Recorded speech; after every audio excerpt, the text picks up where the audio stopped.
Good evening. Today is Tuesday, March 5th, 2024, and the time is 6 p.m. The regular meeting of the following will come to order. The Victorville City Council and the same council sitting as the Victorville Library Board of Trustees, Southern California Logistics Airport Authority, successor agency to the Redevelopment Agency, the city as a housing asset successor, Joint Powers Finance Authority, and the Victorville Water District. Madam Clerk, will you kindly call the roll? Councilmember Gomez, Present. Councilmember Irving, Here. Councilmember Jones, Here. Mayor Pro Tem Harriman, Here. Mayor Becerra. Here. We have quorum. Thank you, ma'am. The invocation tonight will be led by Pastor Jairo Gaverra from Calvary Chapel. Is he here? Yes, he is. And our pledge will be led by Police Captain John Wickham. If everyone would please stand if you can. Thank you.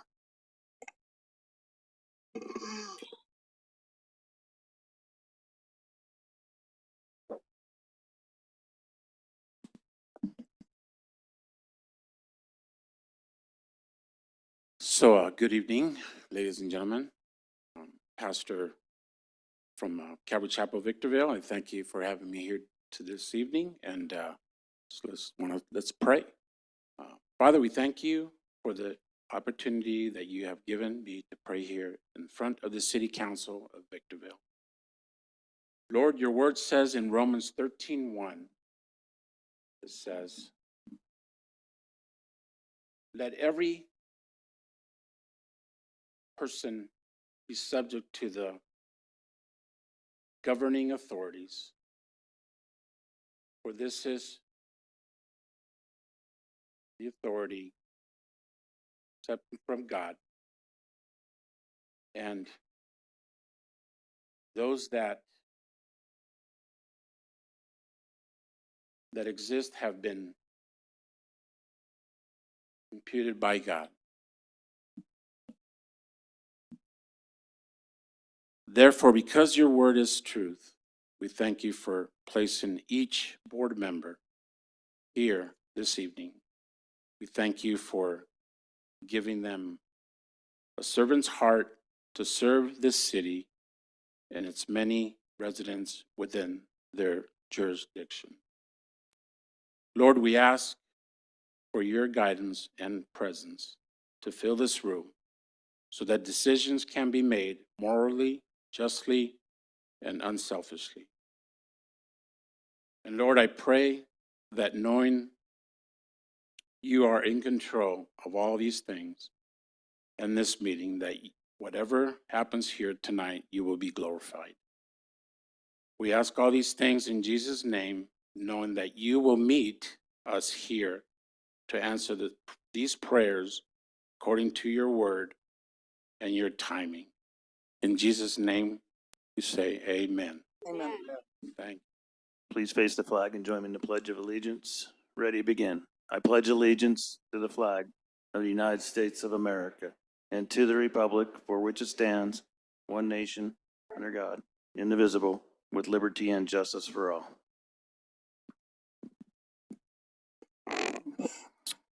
Thank you. At this time, we're going to recognize the winner of the city's Victorville Recycles Week contest. So the rest of the council will join me down on the floor, please.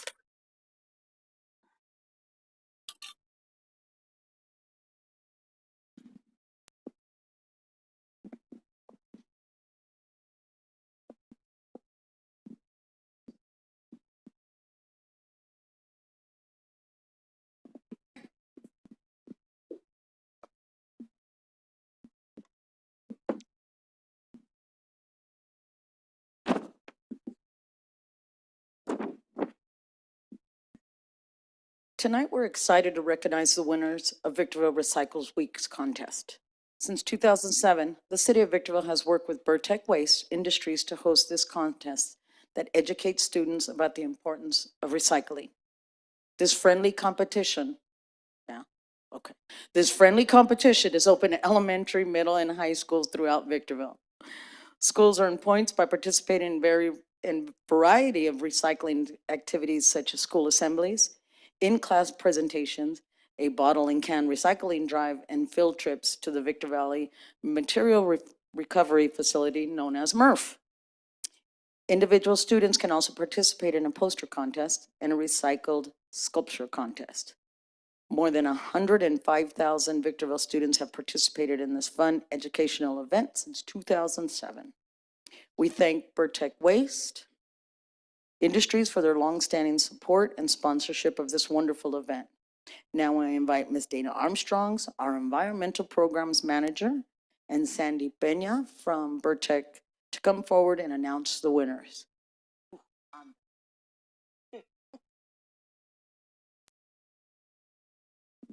Thank you, Mayor. Oops, I'm sorry, and council members. Thank you for giving us the time to recognize the winners of this year's contest. I want to give you a few highlights from this year's event. We had 9 schools participating, 420 students submitted posters for the poster contest. We had 54 students submit sculptures for the recycled sculpture contest. The Eco Hero Assembly Program visited 9 schools, reaching about 4,800 students with a recycling and litter reduction message. Pardon me, got to look at my notes here. We had 7 schools participated in the bottle and can recycling contest. 275 students from 6 different schools attended field trips at the Victor Valley MRF. 6 schools participated in the Community Cleanup Day, lending 195 volunteers. And 6 schools signed up for in-class recycling presentations. And I'm going to give kudos to Sandy Peña because she was the brave one who went into all those schools and made all those in-class presentations. So I'm especially excited that we were able to do the contest this year. It was on hiatus since COVID, and it takes a lot to get it going again. So we're really excited. This was a great initial effort after 5 years of not doing the contest. So first, we would like to recognize the winners of the Recycled Sculpture Contest.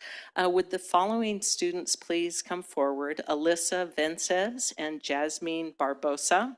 I'd also like to ask their advisor, Julie Provençal. She's the advisor for the Environmental Club at Cobalt Institute of Math and Science. Please come forward.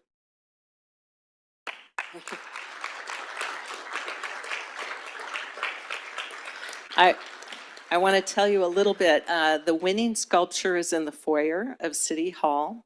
And these students, there were 2 other students who could not attend tonight, Alexa Juarez and Mia, I'm sorry, Pachenko was not able to attend tonight, but they created a beautiful sculpture of flowers made out of recycled aluminum cans and plastic bottles. And as you leave tonight, check it out. It's really quite amazing. I don't know how you did it, but it was very impressive. So congratulations. The winning sculpture contest gets $100. Since there were 4 students, they each get a $25 check. And so congratulations, well done. And we'd like to take a picture with you now. So Jennifer, you direct us.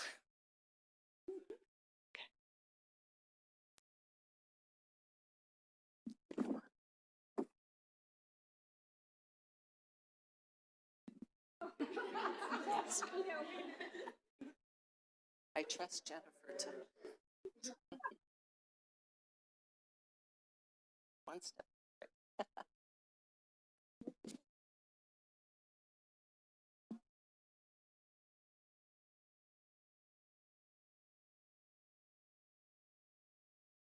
Thank you. Job well done.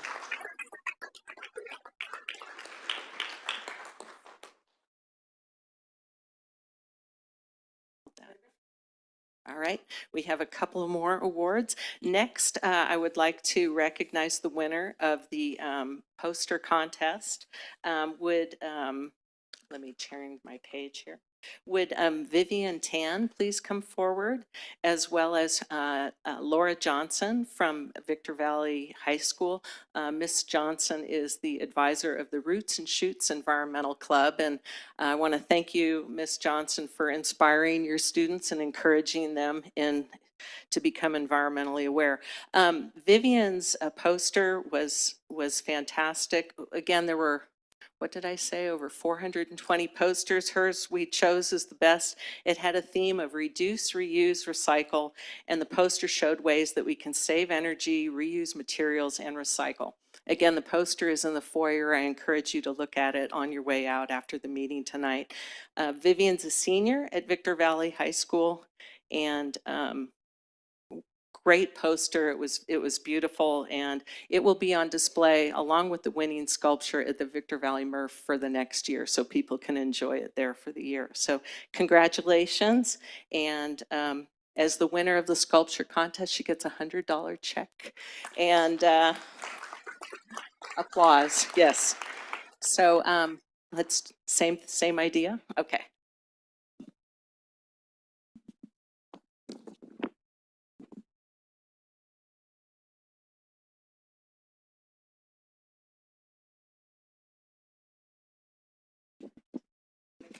Congratulations.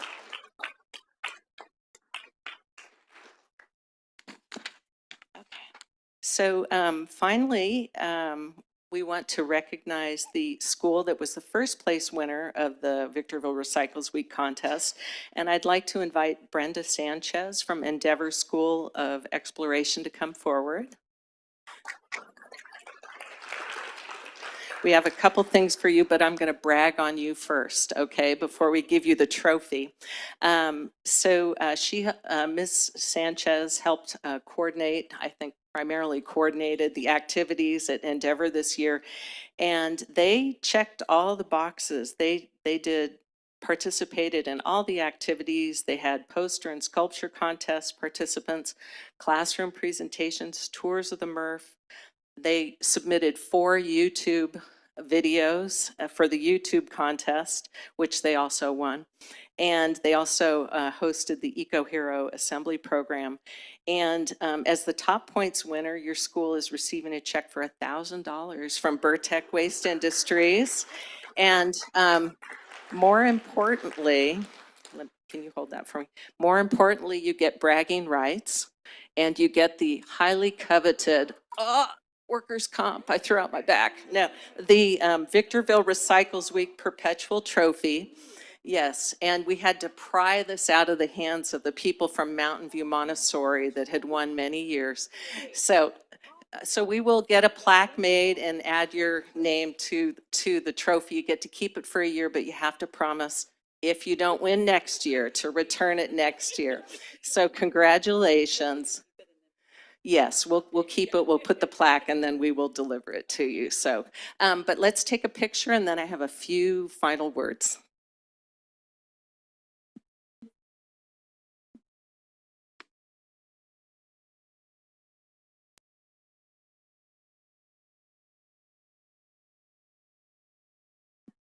Thank you. Congratulations to Endeavor School. All right. And that is it. That wraps up the presentation. Again, thank you, Mayor and council members, for giving us the time to recognize the winners and talk about this program. And again, thank you to Burtech Waste Industries and Sandy for being the boots on the ground and doing so much of that coordinating and educating out in the schools. This is a great event, and the whole goal is to take the word home and encourage people to use those green and blue cans and divert as much material as possible from the landfill. So until next year, thank you.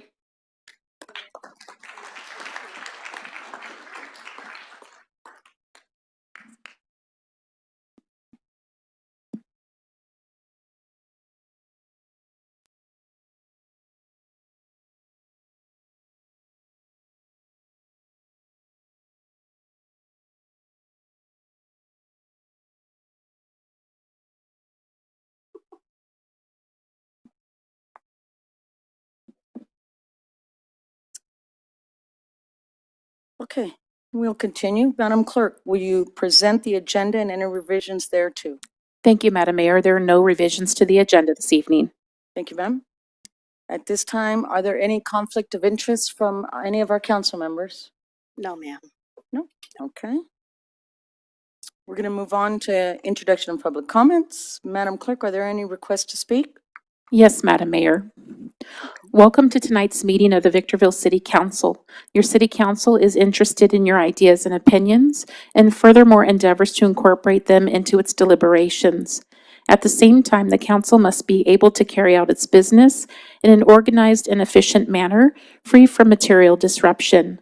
Therefore, this meeting will be administered in accordance with the council's established policies and procedures in Government Code Section 54957.9 and 54957.95 and the council's established policies and procedures.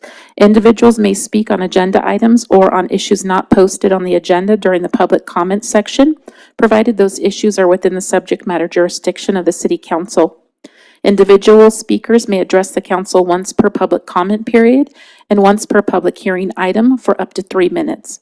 Additional time may be allotted for appeal hearings in accordance with the city's established policy and procedures manual.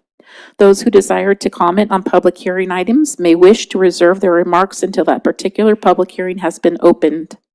All testimony is to be directed solely to the council.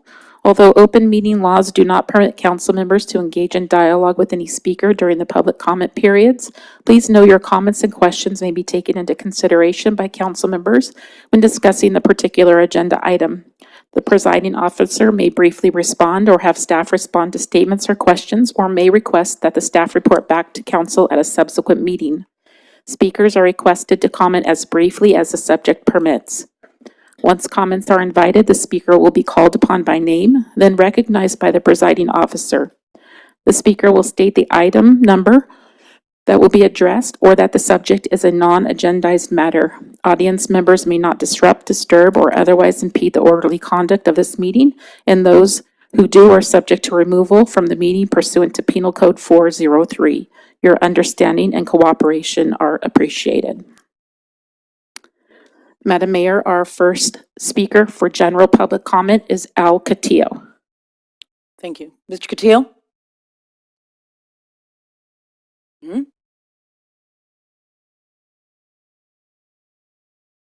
I'm here tonight. I want to find out when you people are going to do something for the animals up here. There's a lot of cats out there having kittens, and the kittens are dying all over the place because you won't do anything for the animals. I've been up here 30 years. I've been rescuing animals 30 years. I rescued 58 dogs. They all got homes. You people have done nothing. It cost me a lot of money to do it. Most of the animals I caught are here in Victorville.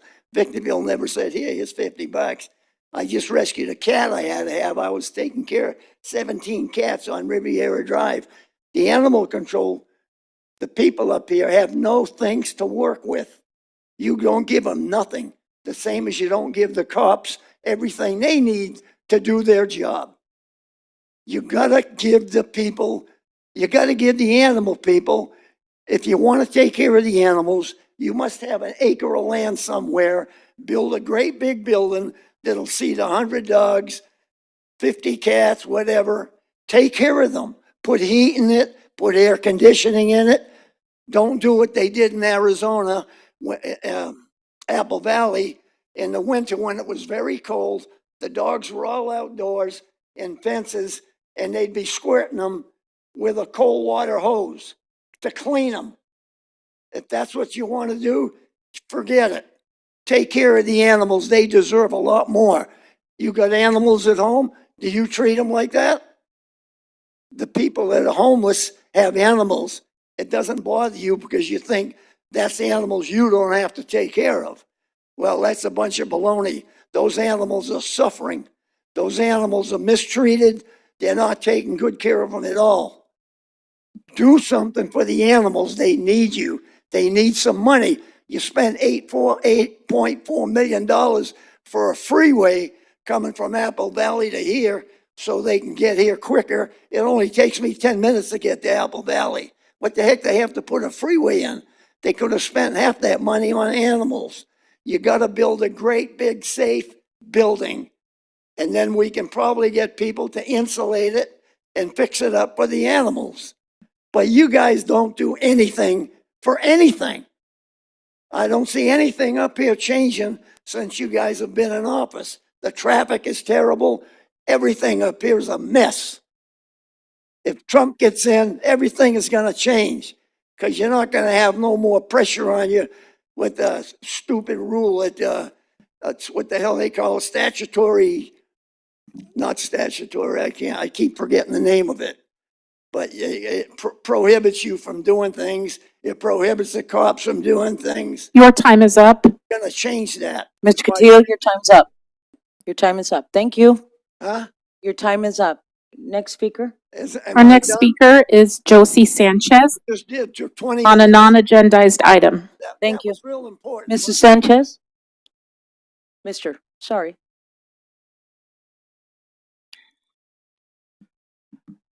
City Council members, thank you very much for giving us this opportunity to take the stand here. Sorry, I guess I'm gonna read you here. So I am a parent of 3 children who attend elementary school in Las Haciendas, Victorville, California, the school known as RB 21.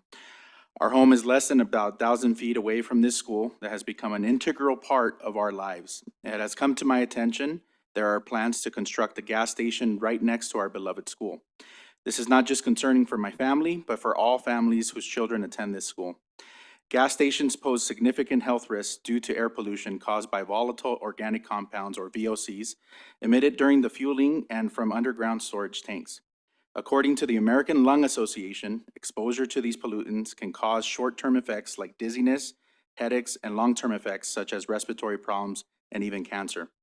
Furthermore, traffic congestion around gas stations could pose safety risks for our children walking or biking to school. The National Highway Traffic Safety Administration reports that nearly 1/5 of child pedestrian fatalities occur when they are coming or going from school. Violent crimes have also been linked to service stations and gas stations. A recent study conducted in January 2022 by the National Institutes of Health concluded that gas stations have a higher violent crime rate than any other business establishment nationwide.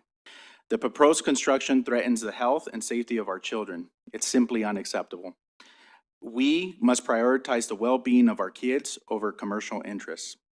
On a personal level, I would like to tell you guys, we need to do a better job of alerting the community when it has to do with our children and the construction of things that can affect their health and well-being. The reason why this was prompted so late into the process was I was notified by our school by law because of the air quality board that sent a notification to the school, and therefore we were notified. I understand that there's money involved. The business, I'm sure, has already put out money to start the construction of this. And that's the reason why this is so late now. I implore you guys, if there's, I would like to request a public hearing so you could hear more of what the community thinks of. There is 375 signatures that I put out on a petition of people that are concerned with the same subject that I brought here to this matter. Thank you very much and have a great evening. Thank you, sir. Do they have your information? Okay. If you would, please. Thank you. Our next speaker is Edith Hernandez on a non-agendized item.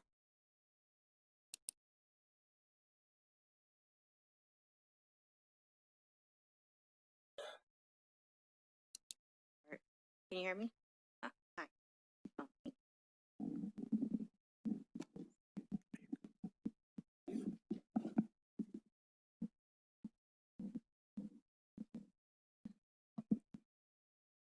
Hi, my name is Edith Hernandez. I'm a hardworking mom of 7. I got a notice from code enforcement in January, the day after my son was airlifted to Loma Linda. And I got a notice because onto the right side of my driveway, I have a small patch of dirt. They let me know, underlined dirt, that I'm not allowed to have dirt in the high desert. That's very concerning, as there's dirt everywhere. It is a small patch, maybe fits about a car. Doesn't have any overgrowth of anything, so I don't see a fire hazard. I don't see the reasoning except maybe money. That if I don't comply to put rocks or cement, which is costly. I already work 2 jobs. I'm a nurse, and I think that it's ridiculous to charge your community and make them. We already pay taxes. I already pay high taxes for my car, for insurance, for sports, and trying to do all that. And then on top of that, being told you have to pay to redo your front lawn. Now, that's not something I want to do. If somebody wants to do it, then definitely help them out and they can achieve that goal. But my neighbor is an elderly woman who should be able to stay in her home. She can't bend over to do these things you want her to do. My son helps her already as it is. And I think it's for people like that that can't pay for things, they would have to they wouldn't be able to do it, so they'd get cited. And then when they can't pay the fee, they're going to get a lien on their home, correct? And then once they get a lien on their home, they can't refinance or do things that they want to do. And so I think we really need to think on how these things affect families, because we're a husband and wife and we have a lot of kids, but we do a lot and it's not fair. And I could imagine a single mom that has a home, maybe a husband passed away during COVID, or whatever the case may be, but my neighborhood is nice. And I could imagine my sister that works in the hospital has postpartum. She had to let go of the grass because the city said they were going to fine us 2 years ago if we used water. So she let go. All her front yard is now dirt, which you don't allow. So I could imagine her with 3 kids under the age of 5. How will she afford to go and pay for cement or this rock that you guys want or whatever it is that you guys want her to put up there? I think it's unfair. I think that needs to be readdressed. And I will be looking into it and to collect signatures from people, because I don't know if it's on your agenda or not, but you need to think on how these affect the homeowners and to let them maintain their yards. There's no fire hazard. The city areas, full of tumbleweeds, full of fire hazard. No, start there. Help the homeless. Fix our potholes.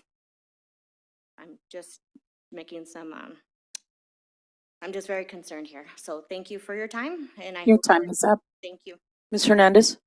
Mr. Metzler, if we could have someone get in touch with Ms. Hernandez? Thank you. Ms. Hernandez, can you please leave your information with the city clerk? Thank you. Our next speaker is Rosalie Ryberg on a non-agendized item.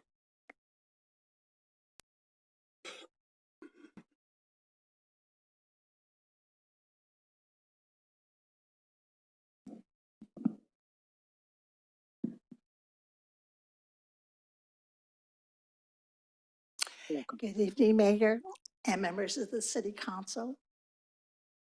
Members of the Victorville Senior Citizens Club are here in support of our grant application that we applied to have our parking lot repaired and resurfaced and to renovate our bathrooms to be ADA compliant.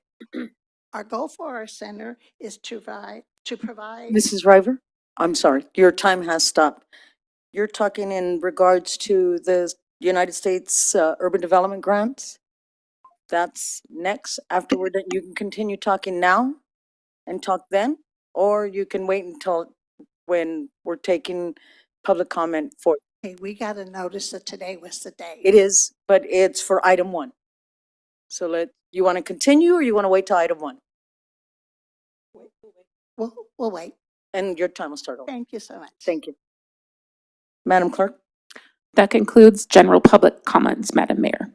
Okay, thank you. Now I'm going to call her up as soon as she sits down. Our first business in order is item 1, United States Department of Housing Urban Development required public hearing for community planning development grants fiscal year 2024, 2025.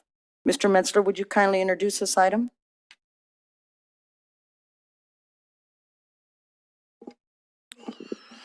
Thank you, Madam Mayor and members of the council. This is an item that we attend to annually, and it's part of the kickoff to our annual review of the annual action plan, which ultimately leads up to an item that would effectively approve CDBG grants that we received from the U.S. Department of Housing and Urban Development. This year, we're expecting approximately $1.98 million. The application process started this last December, and since having began that application process, staff has been reviewing applications. They'll be preparing to meet with the subcommittee here very soon, ultimately making a recommendation for this council at a later date to take final action on the awards. This item is the opportunity for members of the public to actually speak about their interests, whether it's application related or whether it's related more so to what they would like to see this council do from a policy perspective in awarding those grants. So with that, you do have an author on this item, and it's your city planner, Mr. Scott Webb, and he's certainly available for any questions or comments you might have. Thank you, sir. Madam Clerk, would you please read the recommendation? That the city council conduct a public hearing to receive citizen, agency, and prospective applicant comments regarding the city's needs and strategies for the 2024-2025 annual action plan. Thank you. At this time, I'm going to take technical questions from our council members regarding this item. Councilwoman Gomez, would you like to start? Yes, what percentage covered each activity individually? 1, affordability housing. 2, ownership to low and moderate income persons. 3, building. 4, buying. 5, rehabilitating a rental. And 6, housing ownership to low and moderately low income groups. Thank you, Madam Mayor and members of the council. I believe that's a question that's not able to be answered at this point. It's probably a question that's more so appropriately to be asked at a point in time when we have a recommendation in front of us dealing with the actual award of funds. As much as I can share with you as to the receipt of funds or what's expected to receive in funds, you can find a outline of that on page 10 of the agenda, where we identify the three categories three categories to which those monies can be spent on: public service projects, construction projects, and then of course there's a cost associated with the administration of the project. Approximately what percentage does each program in this agenda, for example, HUD, Home, CHDO, Conplan Consortium, funded in 2022-2023 for the following groups: homelessness, victims of domestic violence, senior adults, people with certain high risks as groups, the unemployed, the youth, the low-income families, the moderate income families, veterans, food banks, public servicers, faith-based organizations, and educational services. Thank you, Madam Mayor and members of the council. The item before your attention tonight is the 24-25 fiscal year. And so as to the questions being asked, as they relate specifically to years in the past, that information is not available to us. It certainly would require some effort to research that. We certainly can if it's the desire of the council, but we don't have that information So available changing as a the part of this year? item tonight. Changing the year from 22-23 to 24? The same question, just changing of the year. So the answer is going to be the same as the first answer that I gave, which is that question is still premature because the council has not taken action yet on an actual award of funds. So you can't calculate those kinds of percentages until the award is being made. And they're not based on former years, is that correct? No, every year we go through an annual process where we review the applications based upon those that are received in the current fiscal year to be funded for the upcoming fiscal year. It's a process that we do every single year. It's identical, and every year is a new year. So this council could effectively approve different awards to different entities on an annual basis. The two questions that I brought up were strictly not answered within the reporting year. So that's why my questions were as they were as follows, and I know you can't produce an answer. The next question is, in the city's con plan, are issues such as public health and environmental justice issues sustainable subjects that are considered? Well, the con plan is actually attached, as a part of this agenda item, so I'm hoping that you've had an opportunity to review it, especially since the item has been published since Thursday. But Mr. Webb, certainly knows this, item much more intimately. Would you be able to speak to that, please?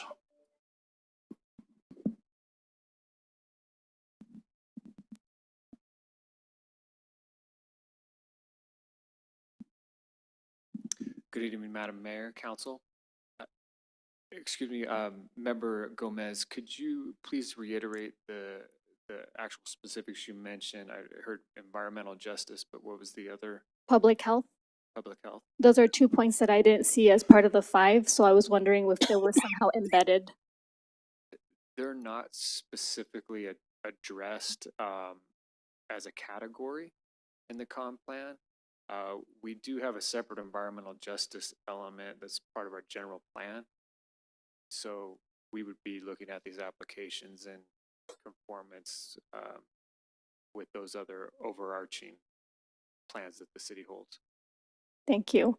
And would you please provide, whoever may, 2 examples of each? What is decent housing, suitable living environments, and the third one, environment opportunities? Councilwoman Gomez, I'm sorry. The plan that's in front of us is to approve the monies to go towards. It's not the plans that are already set.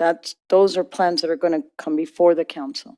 So you're getting off the beaten path.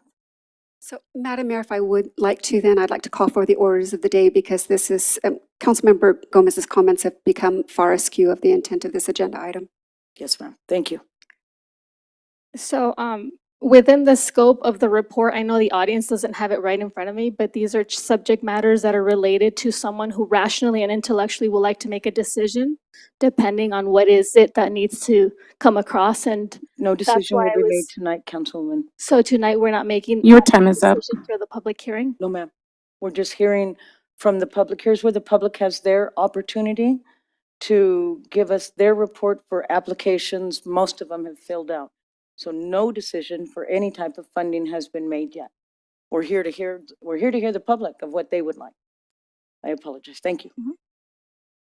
Councilmember Jones? Just briefly, and I know the answer to this, but I think it's, given what we've just heard, it would be helpful. Mr. Metzler, these CDBG funds are administered by HUD. The city has no choice but to administer all of this according to the requirements set forth for us, correct? That is correct. Thank you. Thank you, Madam Mayor. Thank you, ma'am. Councilmember Irving? I don't have any technical questions, thank you. Thank you. Councilmember Harriman? I don't have any questions. And I don't have any. At this time, I will open the public hearing. Madam Clerk, are there any requests to speak? Yes, Madam Mayor. Our first speaker is Community Health Action Network.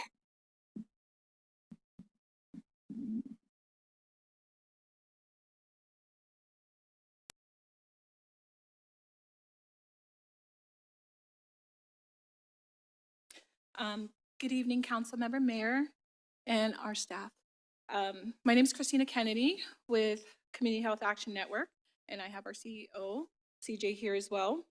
I am here to advocate for the continued funding of Chan Emergency Assistance Program for utility assistance, and including its mandatory financial literacy workshop component.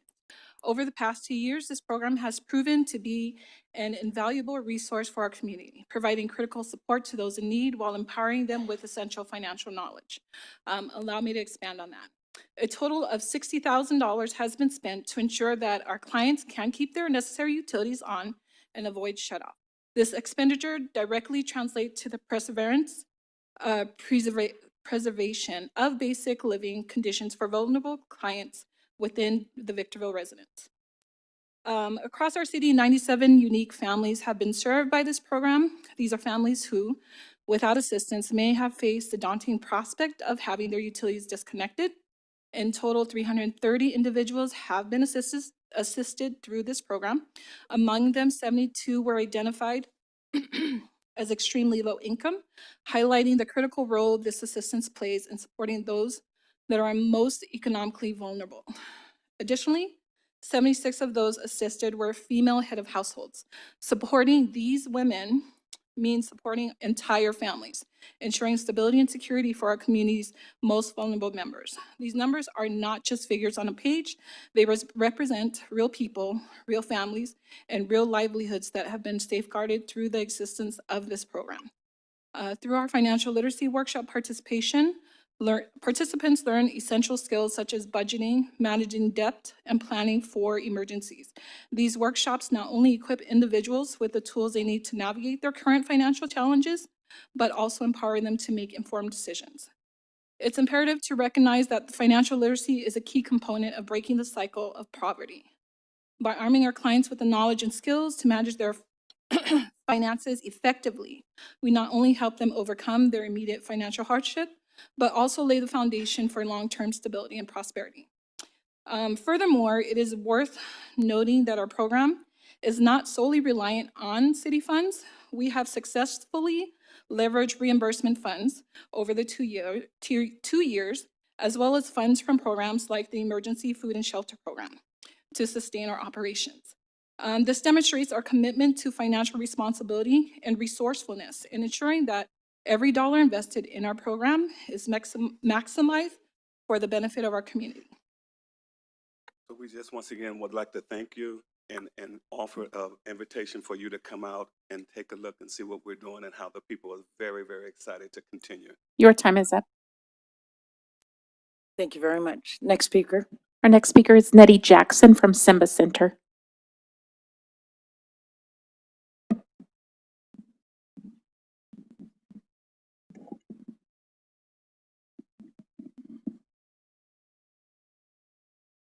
Good evening, Mayor and City Council members.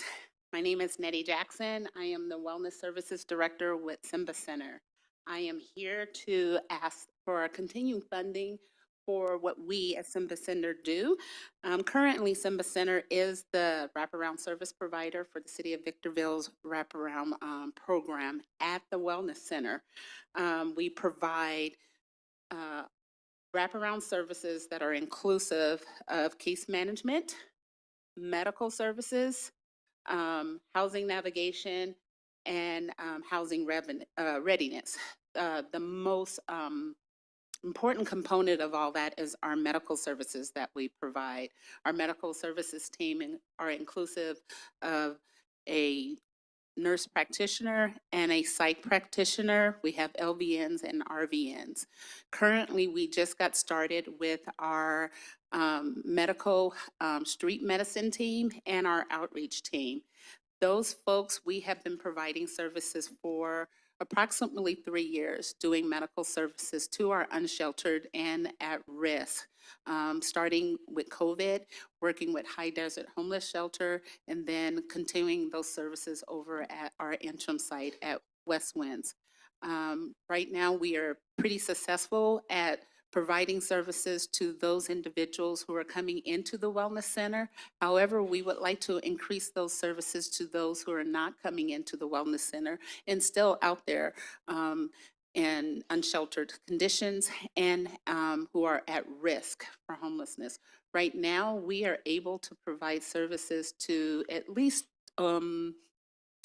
200 contacts.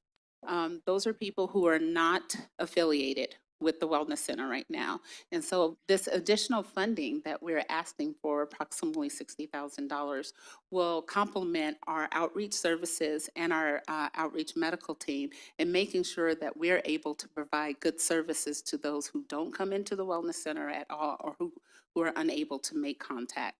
If we're out in the field, we're able to provide medical services and most importantly, psychiatric services. What we're finding right now is that most of the people that we come in contact to, 70% of them have a mental health disorder. And so if we are able to provide that together, a good service, we're able to ensure that our individuals that we're trying to help are getting services out there on the street and getting connected to the appropriate services that they need. Thank you. And I thank you for allowing me to be here. Thank you very much, Ms. Jackson. Next speaker. Our next speaker is Ray Sienna Reese.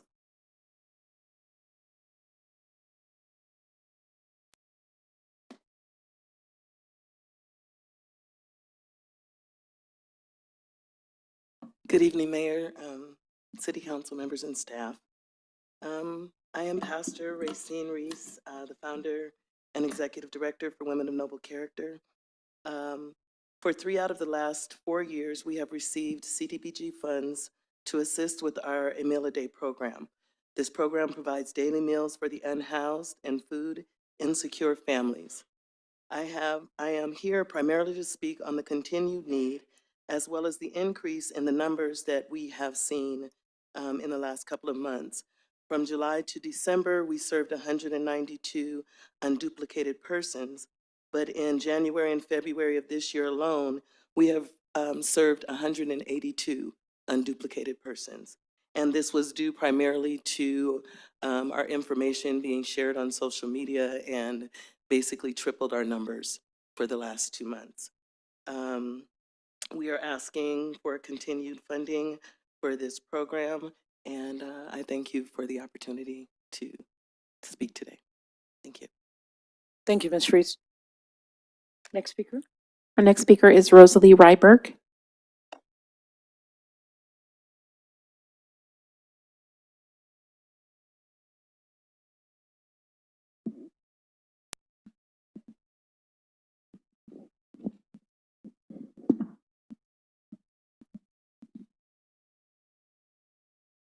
It's me again. Thank you very much. Good evening, Mayor and members of the City Council. We are here with members of the Victorville Senior Citizens Club, and they are here in support of our grant application to have our parking lot repaved and resurfaced, and also to have our bathrooms innovated to be ADA compliant. We serve not just Victorville, but the high desert. We have services and activities at the club that is mostly restricted for seniors, but it also does the community. We have Meals on Wheels, which is served at our center 5 days a week, and it offers healthy, nutritional meals for the public. And if they're unable to pay for that meal, they will not be denied. They will still have a healthy meal. We also have, at this current time, we're having the AARP and the IRS jointly preparing tax preparations for the public, and this is free of charge. We offer this once a year, and it's from February through mid-April. We have the San Bernardino County come in once a month in our monthly meeting, and they provide free bus passes to our senior, or whether it's direct access to come to the club. They also come with resources because sometimes they need help with their utilities. It's hard on a fixed income for our seniors to pay their bills. And so they come with resources, and they also come with information. And some places provide our seniors transportation to their doctors or anywhere that they need to go. We don't have resources available to us, but they provide us the information once a month. Also, excuse me, my mouth is very dry. Our goal for our seniors is to provide education, charity, recreation, fun, and fellowship. By this, we offer them line dancing, chair exercises. There's a treadmill, board and card games. We have billiards, and we try to keep them active. And when you're active in the senior, it makes you live longer. And we try to provide a friendly environment, because when you're friendly and Your time is up. Huh? Your time is up. Oh, sorry. Thank you. Thank you. Next speaker, Madam Clerk. Our next speaker is Matthew Coughlin.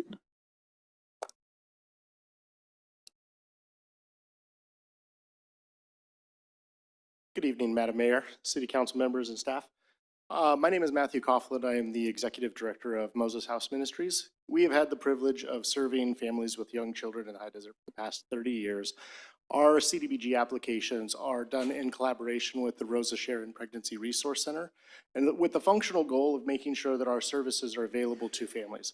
We write our applications in conjunction to provide emergency resources and referrals to families upon intake. The goal is obviously not just one-time help, but the goal is to get them access to help in an ongoing basis. Within Moses House, we provide case management services, which kind of navigate them through assessments and needs and tracking of program success, as well as our parenting education, which reduces risk factors for abuse and neglect across the family's dynamics. Our continued funding enables us to regularly meet the families throughout the High Desert region. 93% of our families on average are significantly low income. With that, there are benefits available for nutritional services, for some of their household expenses. But when those are exhausted, there's nothing left for diapers. There's nothing left for wipes. Making those accessible to families in an emergency and in an ongoing basis is the purpose of this proposal. Thank you for your time. Thank you, sir. Next speaker, please, Madam Clerk. Our next speaker is Yolanda Roberts.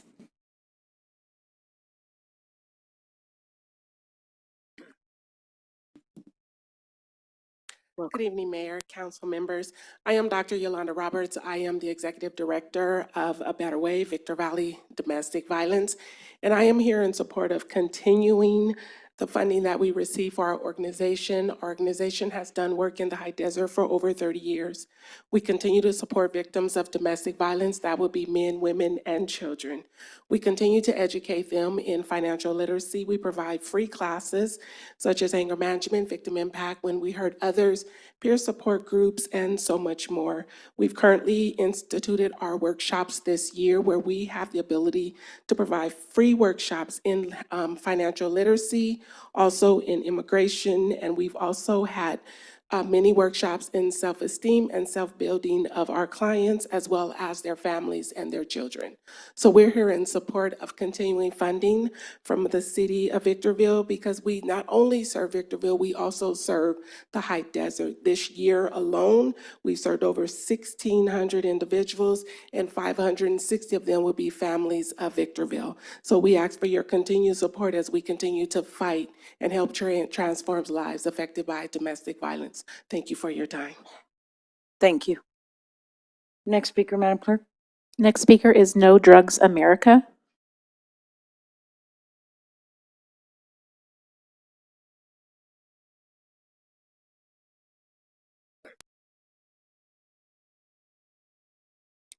Welcome.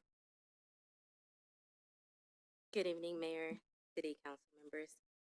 My name is Tiffany Kelly, and I'm on the Board of Directors for No Drugs America and the daughter of Frank Kelly, who is the founder. I've enjoyed working with parents and our youth of our No Drug America Day that has been held in the High Desert for many years. My father wanted to be here, but he is in the hospital, unfortunately. We are asking for your financial help to prepare to once again have our event in the city of Victorville. We just want to thank you again for your support and donation to our No Drug America, No Drug Kids Day event in October 2023. And we are looking forward to our No Drug Kids Day coming up in October 2024. And we hope we can count on your support. Over the past 20 plus years, we have had thousands of families and kids come out to our events in the High Desert because of support like yours. We provided information about all sorts of illegal and legal drug dangers, from marijuana to now fentanyl. We have made hundreds of kids and young people very happy over the years by giving them new bicycles. No Drugs America's mission is to stop illegal drug use before it starts in children preschool through high school ages. Our mission includes the prevention of underage drinking and the illegal use of prescription drugs by educating parents and kids about dangers associated with them. Our intervention process, A Way Back, has helped hundreds of youth and adults who have had a problem with their use find a way back to making better decisions about use, misuse, and harm reduction. Our message is clear: prevention is the best treatment, and our affirmation resonates with kids. Say it loud: I need no drugs. And our intervention A Way Back is a testimony of itself to those who have participated in the process. We hope we can count on your support as in our proposal for this CDBG grant funds, and join Elevate Youth of California, who have also awarded us with a sustainability grant last year. We thank you for your time. Thank you very much. Next speaker, Madam Clerk. Our next speaker is Marlo Kales.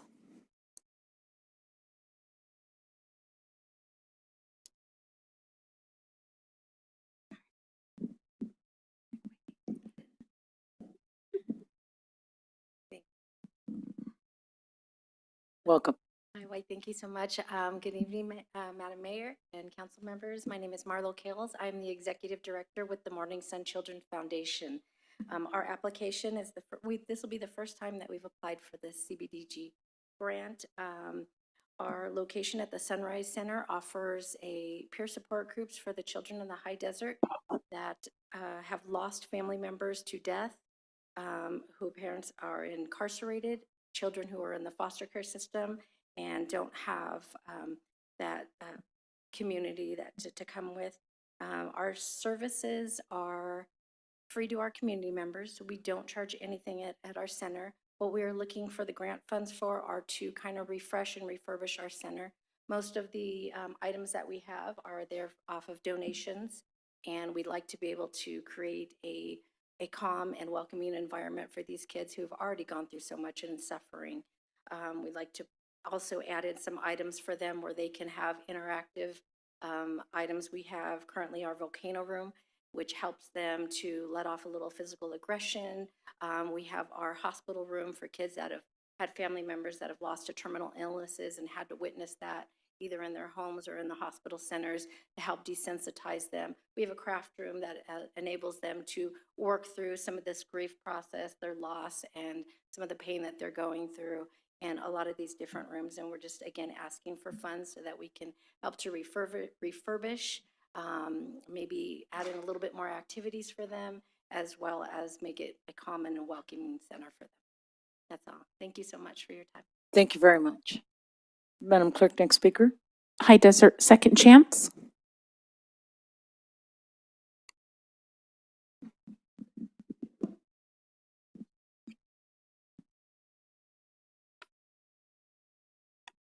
Hi guys, I'm back. So again, my name is Christina. I hold many hats for this one. I am going to be speaking on behalf of our organization, High Desert Second Chance, in our program, the High Desert Food Collaborative. The High Desert Food Collaborative program extends beyond a traditional food bank, aiming to empower local feeding agencies and community service providers. We prioritize accountability, secure partnerships, funding, and tools to bolster their programs. While our primary goal is feeding people, we recognize the importance of equipping partners for program growth and service enhancement. In our mission to serve Victorville, we supported 23 service providers. In 2023, we refined our approach and consolidating partnerships to maximize impact in underserved areas. Data from our 98 partners across the High Desert region highlighted Victorville's high demand, with 33,664 clients served in 2023, reflecting a 1% decrease. Notably, this reduction is unique to Victorville among high desert cities. 64% of our clients served are seniors and veterans with limited income, benefiting directly from sustained and enhanced programs. Our crucial outcome is supplementing services to Victorville feeding agencies, reducing their burden of sourcing supplies. With a focus on healthy habits, our model allocates 70% fresh produce, 20% dry goods, and 10% refrigerated products.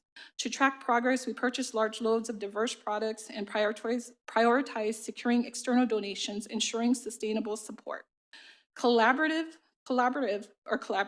is essential to our success, and a remarkable aspect of our work is the partnership with the local JPA on the Edible Food Recovery Initiative, SB 1383, or as some may know, organic waste.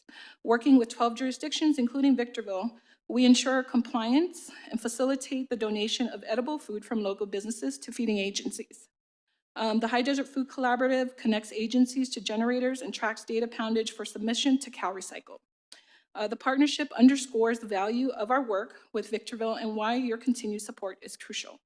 Our collaborative ethos drives program growth and impact, underscoring our commitment to collective action. Thank you. Thank you.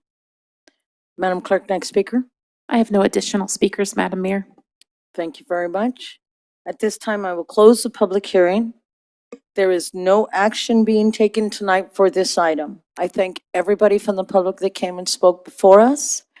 We will take, some of us are taking notes, and we will take your speeches into consideration. Thank you very much. At this time, are there any comments on the staff report or any public comment that we heard tonight? Councilwoman Gomez. Yes, the city received only 2 written comments early 2022 and 12 commenters out of how many public and private agencies. Social media output only had 25 responses with 4 stakeholders input on the survey. Surely there's more than 12 organizations in Victorville, 4 stakeholders and 25 social media users.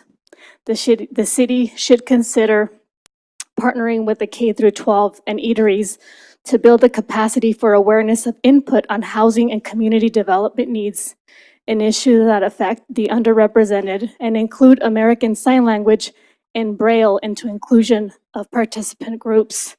There's a need to saturate the community for much needed input for majority minority communities, racial, ethnic groups, and the underrepresented communities. The city and the city council need to address the following, quote, Black and Hispanic residents fall below the poverty line. They have the lowest index values, meaning that they are the least likely to live in neighborhoods with highly performing schools, whereas others, such as white and Asians, are above the poverty line with the highest index of values, meaning that they're most likely to live in neighborhoods with highly performing schools. That's my comment for tonight.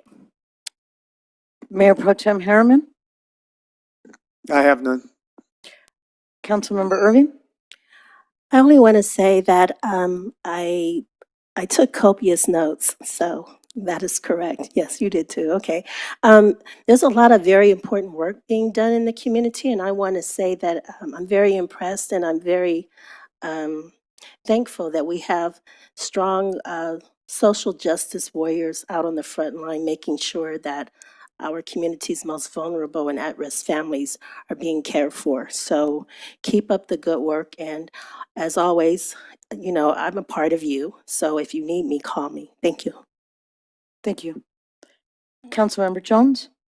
Thank you, Madam Mayor, for the unexpected opportunity. I am very, very blessed to have heard from all of our community representatives on matters of import to them.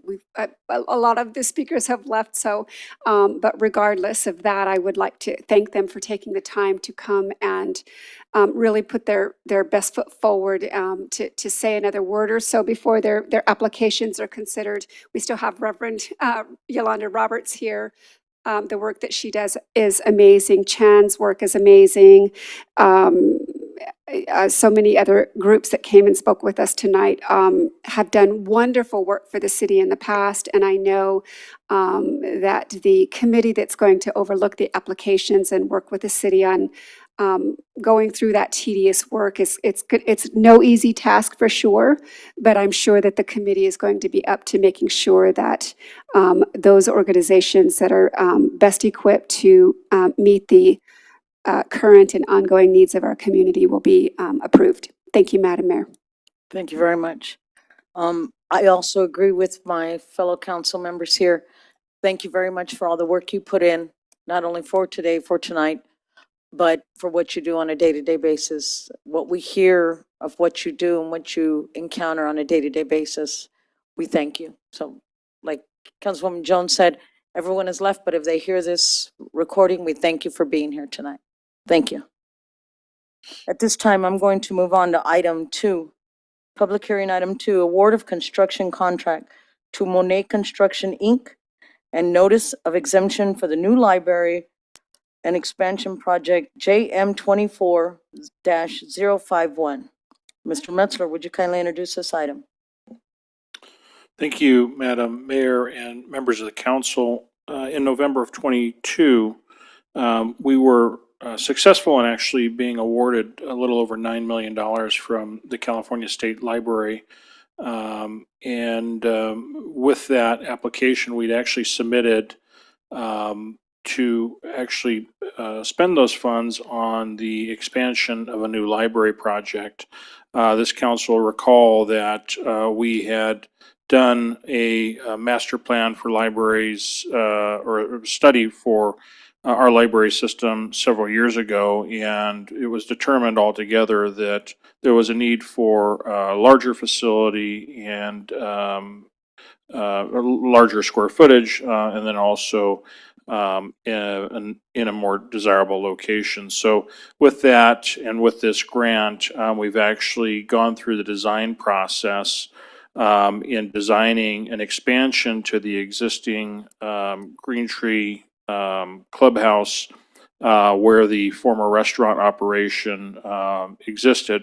And with that, this item, after having completed the design, we've actually gone through the bid process, invited bids. It was a competitive bid process, and came to terms with identifying a low bidder. So this item, once approved by the council, will officially move us towards the construction phase of expanding our library services to the community at a new location, which would be at Green Tree and 7th Street. So with that, the author on this item is your building official, Mr. Joe Sleggers, and he's available for any questions or comments you might have. Thank you very much. Madam Clerk, would you please read the recommendation?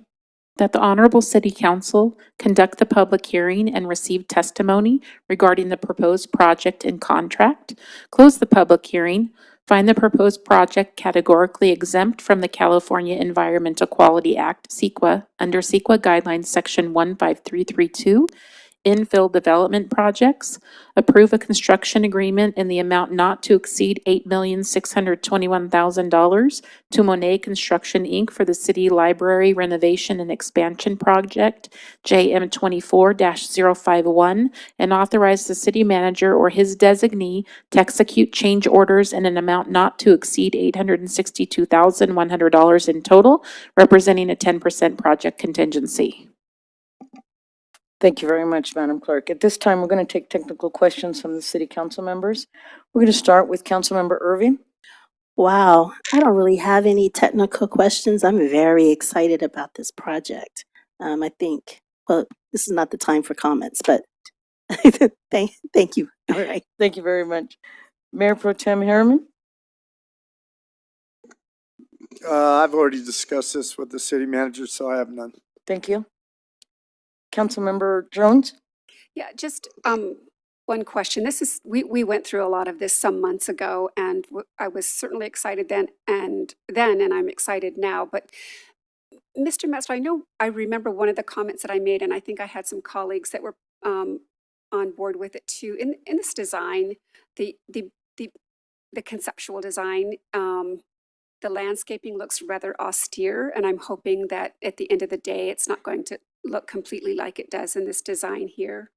Since a lot of it, I would just like it to look a little more inviting for families and kids. Is that going to be something that's going to be? Oh, I'm sorry. That sounded like a comment. Yeah. As to It was, sort of. So as to the landscaping, I mean, of course, we do have our plans, and the project being awarded is speaking to those plans, but perhaps either Joe or maybe even Mr. Scott Webb can speak to any of the landscaping elements.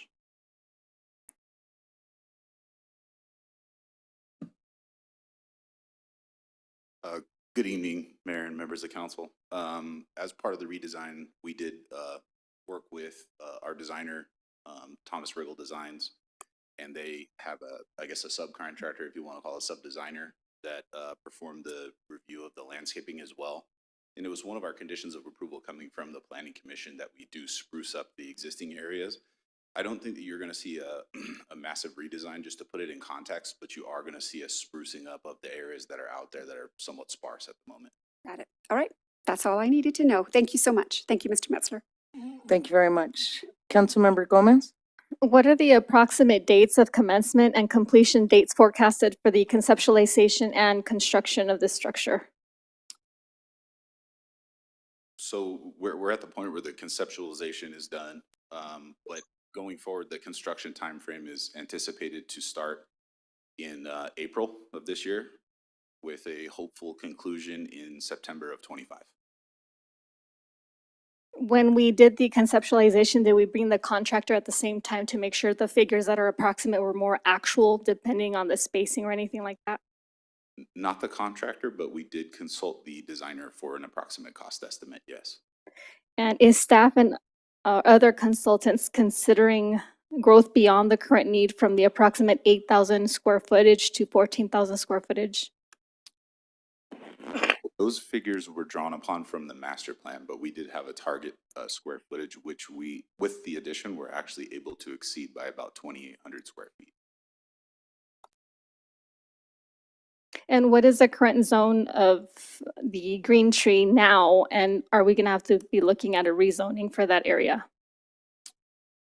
I believe, and Mr. Webb, you can correct me if I'm wrong on this, that it was a public civic district, and we were not required to complete a rezoning in order to move forward with the project. So no CUP will be a part of this item? No, a simple site plan approval is all that was required. And approximately what percentage of the Measure P slice of the appropriation of that portion is going to be handling the public service side of things versus the construction? And since we already finished the conceptualization, I don't suppose that's part of it. That was part of it, you're correct on the conceptualization, but Measure P is also going to have to cover the exclusions from the grant. Most things that are related to library services are grant eligible, but there are a few things, including some of the exterior improvements, landscaping being one of them, that are exclusions of the grant that Measure P will have to kick in to fund, as well as funding anything on the golf operation side. And how does the master plan goal of about 17,844 square feet of the library space compare to the current 14,990 square footage? Well, 14,990 is actually what the master plan recommended for level of service now. So what we're proposing, I believe, is in the neighborhood of just over 17,000. That's the figure that I was referring to that exceeds current expectations for service levels by about 2,800 square. Oh, thank you. And do you know what the level of architecture is incorporated in each of the biddings? Since I'm presuming that the material costs and the design structure are already a part of it. Presumably, the level of architecture would be the same throughout the bids because we had bid documents that were included when it was advertised. And based on the municipal code 2.28.180, will the city manager also be required to inform the entire city council of executive changes of orders? And if so, how will the city council be informed? It's not the intent of this item to bring that back, certainly if so desired and directed by the council, I certainly could, but this would allow me to effectively administer the change orders consistent with what's recommended. The reason for that is if there are change orders, the process of going to council could actually delay construction in and of itself. And so that's effectively why the recommendation is providing authorization to the manager to be able to keep the project on schedule. Thank you. And finally, does the funding allow for mobile library clinics or any kind of books for people who don't have mobility from the greenhouse, from the Green Tree Greenhouse to offer those services externally? Maybe it would be helpful if you rephrase the question, but if you're asking about books specifically, that won't be included in the costs of this particular contract. A mobile service? This is purely construction cost. Okay, so we're not including any kind of mobility service for people who can't be transported, is what I was asking. This is just for construction. But it doesn't include mobility, right? Your time is up. The design would have contemplated all ADA requirements, and this would be effectively constructed to meet all ADA requirements. Thank you. Thank you. Mr. Metzler, I didn't know you were a Star Wars fan because the drawing looks like one of the spaceships. So Was that done on purpose? That's the Millennium Falcon, and per Thank the you. architect, that was considered in the design, yes. So I'm not seeing things then. Okay, thank you. I have no further questions. At this time, I will open the public hearing. Madam Clerk, are there any requests to speak? No, Madam Mayor. Going once, going twice. I will now close the public hearing and invite a motion for this item.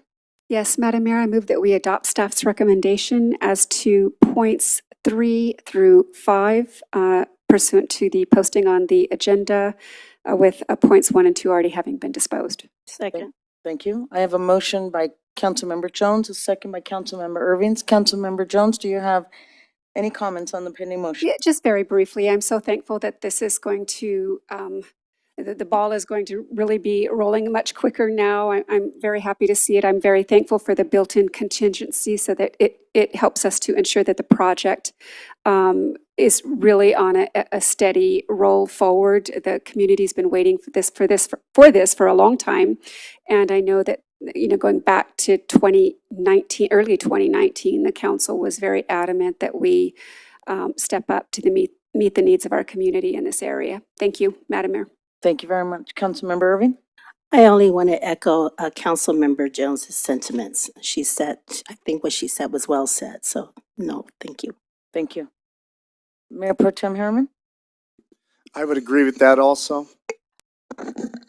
Councilmember Gomez? Yes, if everybody or anyone remembers Rita, our former council member in the city of Victorville, she was a large proponent of the library services, and she was someone that was very admirable in including her own PhD, dealing with the importance of bringing library to individuals that may not have those abilities or did not have that type of function, was something that she always talked about, not only outside externally, but also within this dais. So she was a very important component to ensure to at least bring up the idea so that most, if not all of us, would consider it and have something of that level.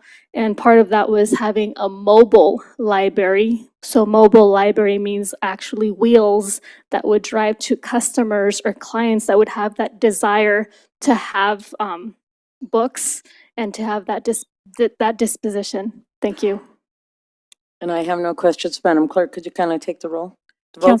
Councilmember Gomez? Aye. Councilmember Irving? Yes. Councilmember Jones? Aye. Mayor Pro Tem Harriman? Yes. Mayor Becerra? Yes. Motion passes unanimously. Thank you. We have now taken action to approve points 3 through 5 of staff's recommendation as presented on the agenda. At this time, we are going to go through the consent calendar, items 3 to 12. Yes, I would like to have 7, so I can ask a question on 7.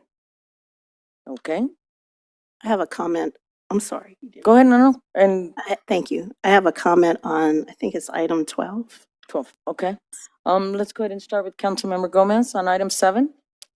For item 7, I'm sorry, it should have been number 6 is what I'm trying to say. It's the reduction of securities for track map number 13816. And my question is, what triggers a reduction of securities as opposed to not seeing when agendized in a consent calendar in a municipal corporation? Thank you, Madam Mayor, members of the council. So we routinely handle these types of items this way by placing them on the consent calendar.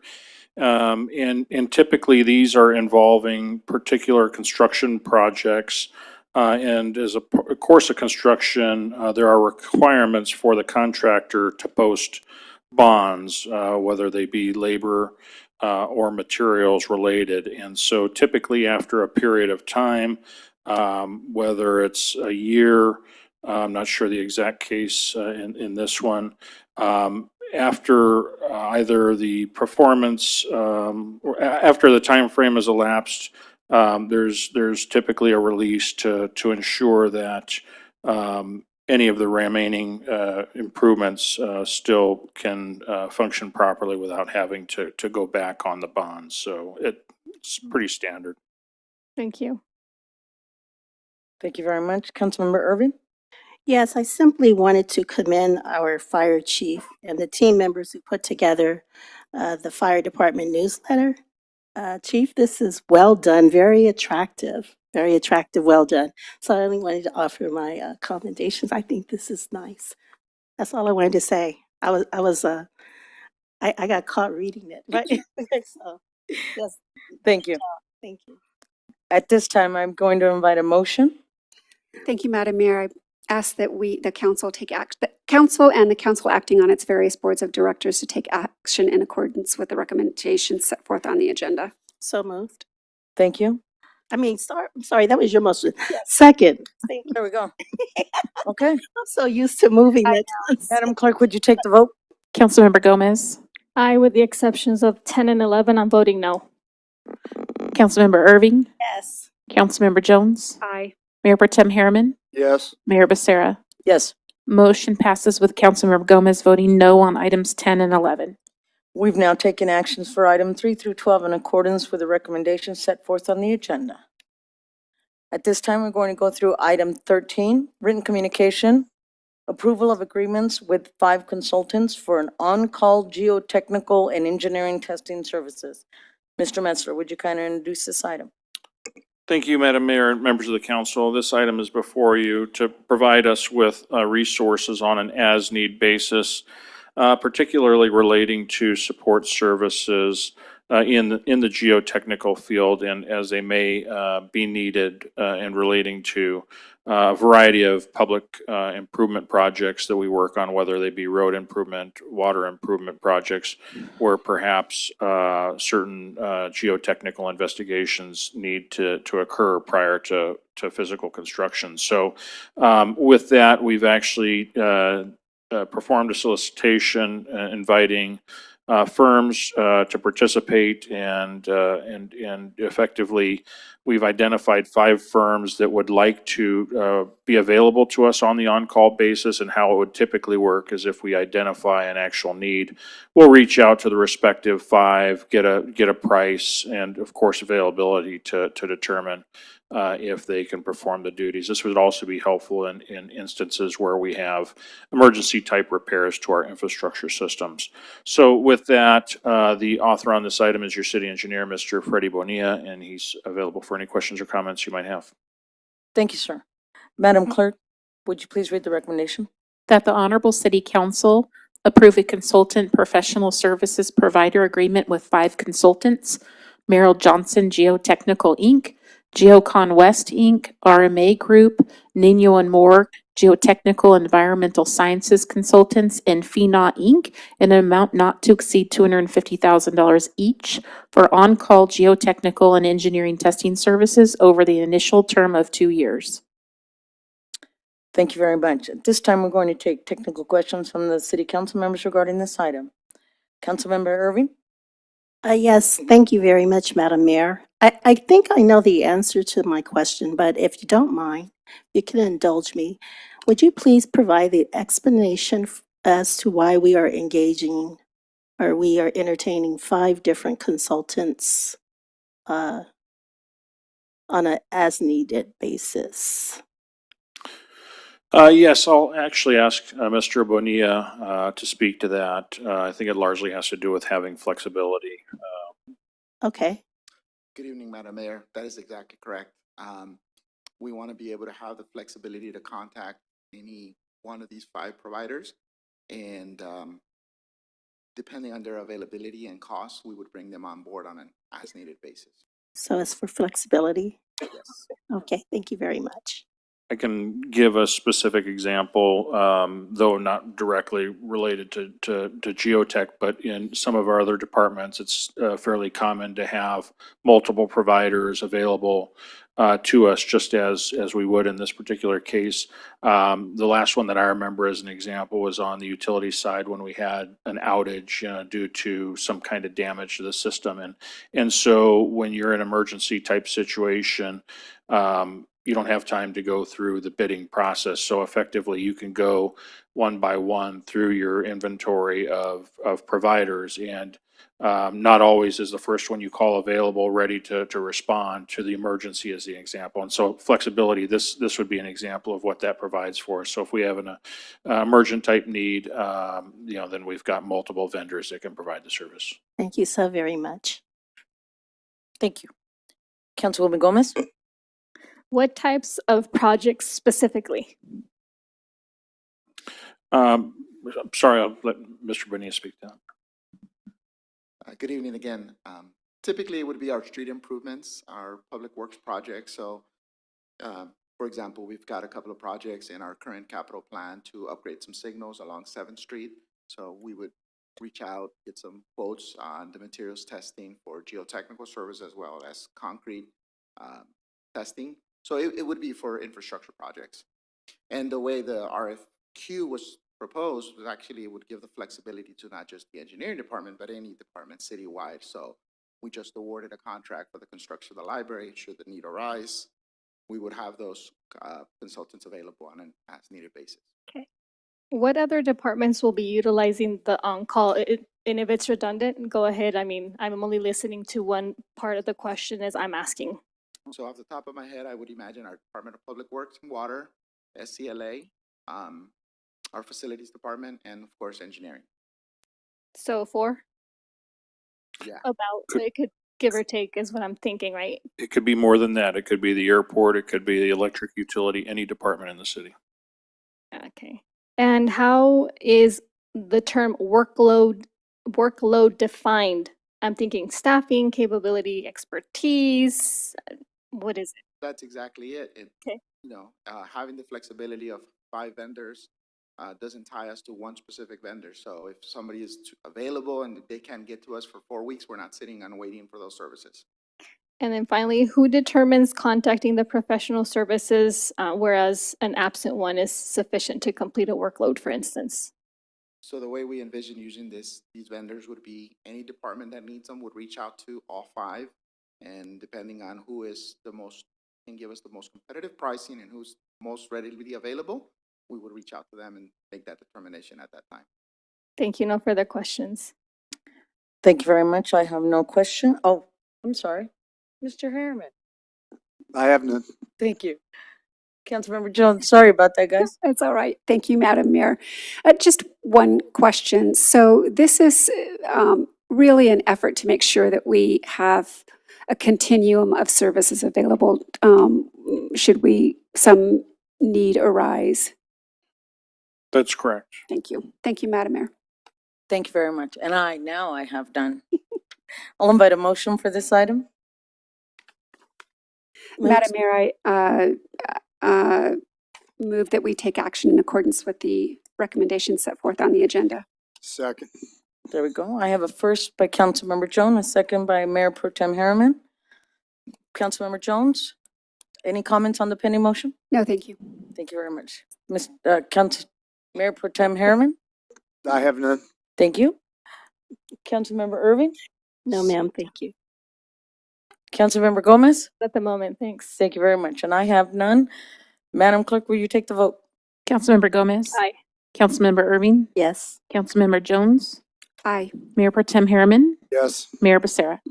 Yes. Motion passes unanimously. Thank you very much. We've now taken action to approve staff's recommendation as presented on the agenda. Item 14, City Manager's Report. Mr. Metzler. Thank you, Madam Mayor and members of the council. We do have some events coming up, first starting on the environmental program side of the house. And I'm excited about this. I will be out there this weekend. We're actually hosting for City of Victorville residents our free dump day. That'll be Saturday, March 9th, 8 a.m. to 1 p.m. at the former University Prep site on Forest and 8th Street. On the building side of the house, we've got some progress in the construction area. We're in the pre-final inspection phase. Actually, that inspection has been completed for the Pace Center, which is located on Amethyst Road. The Pace Center will offer adult daycare and on-site clinical care for seniors. On the engineering side of the house, and you'll be glad to hear this, we've actually issued the notice to proceed for the Bear Valley Road reconstruction project, which is reconstructing the stretch of Bear Valley Road from Amethyst Road to US 395. That work will begin next Monday, March 11th, and the project will be completed over the course of 3 phases. and is estimated to be completed by mid-July. The Green Tree Extension continues to get attention and has been nominated for the National Project of the Year by Southern California Chapter of American Public Works Association, APWA. The APWA Public Works Project of the Year Award promotes excellence in management, administration, and implementation of the public works projects. So very excited of the attention we're getting for that major milestone. And then on the public information side of the house, tomorrow night, the Institute for Public Strategies is hosting a Black Balloon Day event at 5:30 p.m. at our Victorville Activity Center on Hesperia Road. That event honors loved ones lost to overdose, and it helps raise awareness to the dangers of opioid addiction. So thanks to the Institute of Public Strategies for also providing the free training at this event, including Narcan training that can help save lives. That is a free event to our public. And so with that, I'll also, I guess I shall conclude by saying, we have our State of the City tomorrow morning. So I'll look forward to seeing you bright and early. That's all I have, Madam Mayor. Thank you very much. At this time, we're going to go through item number 15, discussion and possible action regarding upcoming agenda items. We're going to start with Councilmember Jones. I have no requests, Madam Mayor. Thank you. Thank you very much. Mayor Pro Tem Harriman. I have none. Thank you very much. Member Gomez. Yes. A motion to have a citywide workshop followed by a discussion and possible action on a second meeting no later than 30 days from the workshop state to address the need for youth centers in Victorville to be agendized no later than 60 days from this meeting. Is there a second on that motion? No second, motion dies. Motion to have a citywide workshop followed by a discussion and possible action on a second meeting no later than 30 days from the workshop state to address the need for public infrastructure and improvements in Victorville to be agendized again no later than the 60 days from this meeting based on the needs determined by the Victorville jurisdiction data that has already been collected. Is there a second on that motion? Madam Mayor, I'm going to state a point of order. This is already well within the works and the plans that we have for our infrastructure. This is not the motion should be out of order. Thank you very much. Well taken. Motion's out of order. Any other motions, Councilmember? Yes, motion to have a citywide workshop followed by a discussion and possible action on a second meeting no later than 30 days from the workshop state in addressing the need for public service in Victorville to be agendized no later than 60 days. Now I'm from going to this have meeting. to agree with Councilmember Jones. Isn't that in the Parks Master Plan, Mr.? I believe so. Yes, thank you. That's also already written. We all received a copy of that, correct? Yes. The next one is motion to have a citywide workshop followed by discussion and possible action on a second meeting no later than 30 days from the workshop state in addressing households who are considered severely cost burdened in Victorville to be agendized no later than 60 days from this meeting. Second on the motion? No second, motion dies. And then the last one is motion to have a citywide workshop followed by discussion and possible action on a second meeting no later than 30 days from the workshop state to address the need for business services, and that includes employment training, small business loans, We also start have that businesses, already. assistance in Victorville. Point of order. We also have that already. That was brought up by Councilmember Harriman. Every time, once a year, we go out with the contractors to assist on those items, correct, Mr. Harriman? Yes. Thank you. Anything else? No, these are all the motions that I had for tonight. Thank you very much. I have nothing. Item 16, reports from council members. Mayor Becerra, Yes, ma'am. I don't have anything. but Oh, you I'm can- sorry. See, tell me. Excuse me. Okay. Here, I'm sorry. I know you. Now are. tell me. Okay, it's over. Let's go. Okay. Thank you. Yes, ma'am. I love you. Item 16, reports of council member. I'm gonna start with you then. I don't have anything to report. Thank you. Councilmember Harriman. I have nothing. Thank you. Councilmember Jones? Yes, briefly, I attended with a few of my colleagues actually last Saturday, the grand opening for the Pacific Jasper project, the new homes off of Dos Palmas and 395. They're definitely beautiful, designed with our ever-changing culture in mind for multiple generational families on. I also attended the Pathways to Success event put on by Victorville Motors. Many businesses made themselves available to answer questions and encourage more than 3,000 students from middle schools on. And I was so very proud to see our own fire department there answering many, many, many questions from hundreds and hundreds of students. And it did me very proud to see our own team there and many local businesses wanting to reach out to our youth and help them get a good start when they graduate high school. Looking forward, yes, Madam Mayor, to tomorrow's State of the City event. We'll all be up bright and early. Thank you, Madam Mayor. Thank you very much. Councilmember Gomez? Yes, mine is typically very similar. I've attended many committees anywhere from NALEO, and there's so many public health issues that I've been delving into, including different workshops with environmental justice, including water safety, sanitation, things that have to do a lot with the safety of our most vulnerable and underrepresented. So I'll leave it at that. Thank you very much. I also, as Councilwoman Jones said, attended Pacific Communities ribbon cutting ceremony. For those of you who are interested, Sprouts ribbon cutting ceremony is March 15th. It's at 6:30 in the morning. That's my kind of opening. We will see everybody tomorrow at our State of the City, bright and early. Yes, with smiles on. Thank you very much. This will conclude our meeting. Meeting adjourned.